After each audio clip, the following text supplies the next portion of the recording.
the word of God. The meaning may shift, but essence remains.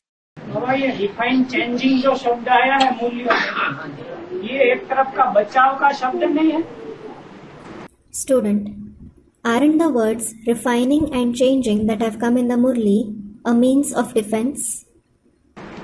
कभी कभार दुगनेपन की बातें होती है तो उससे बचने के लिए ऐसा refine changing. Sometimes when there is double talk, are the words refining and changing used as a defense for it? हम उल्टी सीढ़ी चढ़ रहे हैं या ऊपर से नीचे उतर रहे हैं? Baba, are we climbing up the ladder or are we descending? उल्टी सीढ़ी चढ़ रहे हैं. We are climbing up the ladder. तो जो गीता है, असली गीता तो कोई और चीज है. So, the Gita, the true Gita is something else. वो असली गीता में ज्यों की त्यों रहने दें तो परिवर्तन हो जाएगा, या उसमें रिफाइनिंग चेंजिंग होती रहे तो परिवर्तन जल्दी होगा. Will the transformation take place if we keep the true Gita as it is, or should there be refining and changing in it? Is it then that the transformation will take place quickly? जो basic ज्ञान है वो basic ज्ञान ज्यों का त्यों चलता रहे तो परिवर्तन होगा? नहीं. If the basic knowledge goes on as it is, will the transformation take place? No. उस बेसिक ज्ञान में रिफाइनिंग भी हो, चेंजिंग भी हो. There should be refining as well as changing in it. पुरानी बातों में से नई नई बातें निकल आए तब परिवर्तन होगा.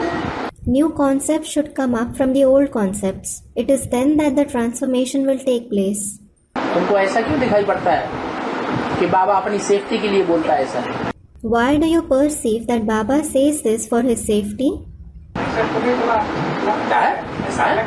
कोई भूत तो नहीं आता है इब्राहिम वगैरह का? Student, it seems so. Does a ghost of Abraham or so on come in you? वो आकर के तुमको कहता है बच्चे कहाँ जा रहे हो, हमारी बात तो सुनो. He comes and says, "Oh child, where are you going? At least listen to me." सनातन जो सत्य होता है वो सबके लिए एक समान ही होता है. सूर्य पूर्व में उठता है तो सबके लिए एक जैसा ही होता है. उसकी दुगनी बातें नहीं होती. रिफाइन चेंजिंग जैसा आप बताओ. तुमको दोगली लगती है? लगने वालों को दोगली लगती है. Student, those who are the true followers of the Sanatan religion, they are equal for everyone. The sun rises in the east and it is equal for everyone. Their words aren't double talks like the words refining and changing. Baba, you consider them double talks. It seems double talks to those who perceive it that way. भगवान आकर जो बात सुनाते हैं वो एक ही बात सुनाते हैं. So, this is God's shop. God narrates only one thing when he comes. वो बात कभी बदलती नहीं है. That thing never changes. अर्थ बदल सकता है Its meaning may change, परंतु अर्थ का अनर्थ नहीं हो सकता. but it can't become meaningless. बाप का एक एक वाक्य पत्थर की लकीर है. Every version of the Father is a line drawn on a stone.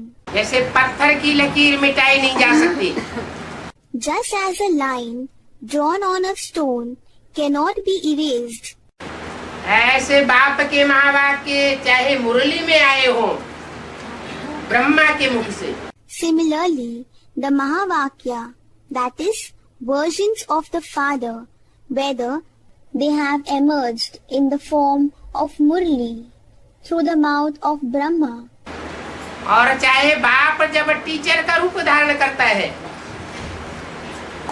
तो टीचर के रूप में जो वाक्य आए हो, and whether it is the versions that emerge from the form of teacher, when the Father assumes the form of a teacher, अथवा धरणी के रूप में धारणा में ही माता के जो वाक्य आते हैं अव्यक्त वाणी में, or whether it is the versions that appear in the Avyakt Vanis of the Dharnamai Mother that is, one who inculcates virtues in the form of earth. वो सारे ही वाक्य अकाट्य वाक्य हैं। All those versions are akartya, that is, incontrovertible. भक्ति मार्ग में कहते हैं ब्रह्मम वाक्यम जनार्दनम, ब्रह्म वाक्य है, उन्हें कोई मिटा ही नहीं सकता। In the path of worship, it is said, the Brahma Vakya, that is, versions of Brahma, cannot be wiped out by anyone. दुनिया मिट जाएगी, ब्रह्म वाक्य अपनी जगह पर दृढ़ रहेंगे। The world would get wiped out. The versions of Brahma would remain constant at their place. Brahma के मुख से जो मुरलियां निकली हैं, वो सच्ची होंगी, भले उनका अर्थ कोई समझे या न समझे। ब्रह्मा के मुख से निकला 76 में विनाश हो जाएगा। The murlis that have emerged through the mouth of Brahma will be true no matter whether someone understands their meaning or not. It emerged through Brahma's mouth that destruction will take place in 1976. Lakshmi Narayan का जन्म हो जाएगा, Lakshmi Narayan will be born. तो नहीं समझा वो बात दूसरी है, It is a different case if someone didn't understand it. लेकिन बोला है तो जन्म जरूर होना है। But when it has been said so, they will definitely be born. समझो, किसको तुम कहते हो विनाश में 8-9 वर्ष बाकी है? Suppose you tell someone there are still 8 to 9 years left for the destruction to take place. तो कौन सी आत्माएं रही होंगी जिनके लिए बाबा ने ये स्पेशल बोला? So for which souls must Baba have especially said this? यज्ञ के आदि में कौन? Student, in the beginning of the yajna. In the beginning of the yajna, student, the soul of the beginning. Who? Emerge करके जिनसे बोला 68 में, तो हो सकता है वो आत्माएं यज्ञ में न हो। The ones whom he brought forth and spoke to, it is possible that those souls weren't present in the yajna in 68. तो इमर्ज करके बोला तो So he brought them before him and spoke. 8-9 वर्ष के लिए तुम किसको कहते हो? तो राम वाली आत्मा 8-9 वर्ष के लिए किस आधार पर कहेंगे कि 8-9 वर्ष में दुनिया का विनाश हो जाएगा? You tell someone that there are 8 to 9 years left. So on what basis did the soul of Ram say that the destruction of the world will take place in 8 to 9 years? 100% निश्चय बुद्धि होंगे तब तो कहेंगे कि बाबा ने बोला है मुरली में तो सच्चाई बोला होगा। Only when someone has a 100% faithful intellect, he will say that if Baba has said it in the Murli, he definitely would have said the truth.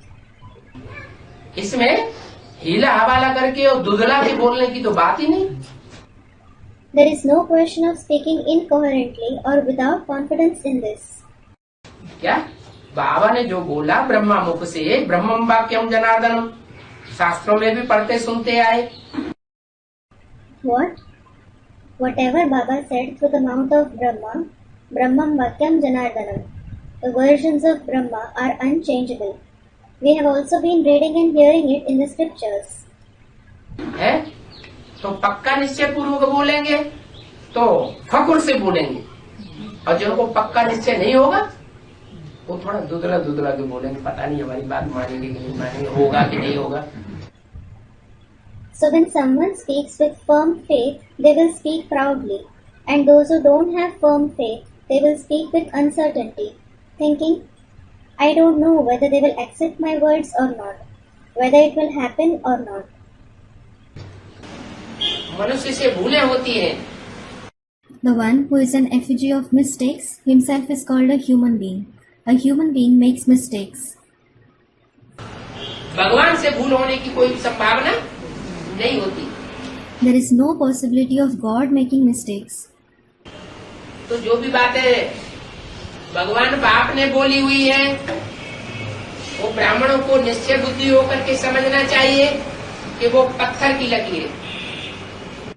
So, whatever words God the Father has spoken, the Brahmin should understand them with a faithful intellect, thinking they are lines drawn on a stone. वो टल नहीं सकती वो बातें। Those words can't be proved false. आज नहीं तो कल ईश्वरीय वाणी का एक एक वाक्य सच्चा साबित होने वाला है। If not today, tomorrow, each and every sentence of God's Vani will be proved true. और जो अभी तक झूठा साबित हुआ है, जैसे सन 76 की विनाश की घोषणा, And whatever has been proved false till now, like the announcement of destruction for the year 1976, वो हमारी मूढ़मती का परिणाम है। it is the result of our foolish intellect. क्योंकि हमने ईश्वरीय वाणी को विशाल बुद्धि होकर के नहीं पकड़ा। It is because we didn't grasp God's words with a broad intellect. उन्हें ये पक्का निश्चय हो गया कि हमें तो परमात्मा बाप मिल गया, हमें क्या दरकार। They had this firm faith, we have found the Supreme Soul Father. What else do we need? ज्ञान क्लियर नहीं हो रहा है तो न सही। If the knowledge isn't becoming clear, it doesn't matter. जब टाइम आएगा तब क्लियर हो जाएगा। When the time comes, it will become clear. और आगे चल के ये सारा ईश्वरीय ज्ञान ज्योतिष के गणित के नियमों के अनुसार सच्चा साबित हो जाएगा।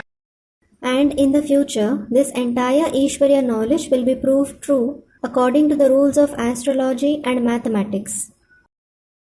बाबा ने जो कुछ बताया वो बातें धीरे धीरे विज्ञान में साबित होती जाएंगी। Whatever Baba has said, all those concepts will be proved true through science gradually. आगे चल करके विज्ञान तो क्या, भूगोल हो, इतिहासवेत्ता हो, पामिस्ट्री जानने वाले हो, भविष्यवेत्ता हो, वो सब का ज्ञान यही बताएगा कि भगवान का ज्ञान सच्चा है। In the future, not just science, be it geographers, historians, palmists, that is those who know palmistry, or prophecyers, everyone's knowledge will state that God's knowledge is true. सब एक बिंदु पर आकर के टिकेंगे। Everyone will become stable at a point. तभी भगवान का ज्ञान सच्चा साबित होगा। It is then that God's knowledge will be proved true. बाबा मुरली में बोला है ज्ञान अंत तक रिफाइन होता रहता है, ठीक तो है। ज्ञान की किसी भी पॉइंट को कहाँ तक पक्का करना चाहिए? Student, Baba, it has been said in the Murli that the knowledge keeps refining till the end. Baba, right?